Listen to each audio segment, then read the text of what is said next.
ফুচকা। আমি ফুচকা খেতে চলে এসেছি এখন যাদবপুরের মোড়ে। এই ফুচকা যে না খেয়েছে, আহা হা হা হা, জিভে পুরো জল চলে আসছে, আমি কথা বলতে পারছি না।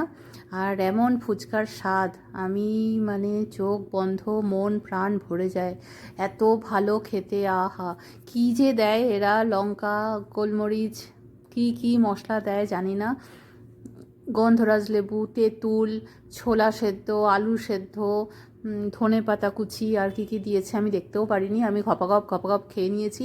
এই রকম স্বাদ, যার না ধর্ম আছে, না জাত আছে, না কিছু আছে, শুধু বড় বড় হা করো আর ঘপাঘপ গর্ত বোঝাই করো, ব্যাস শুধু খেতে থাকো।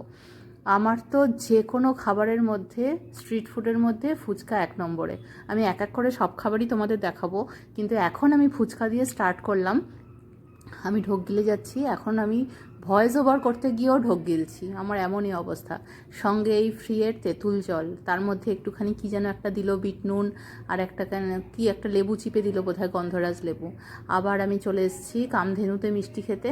কিছু নিয়েছি আর কিছু এখন টেস্ট করছি, কয়েক রকমের আগে টেস্ট করে নিচ্ছি, ব্যাস। আজকে এই পর্যন্তই, কালকে আবার কিছু দেখাবো।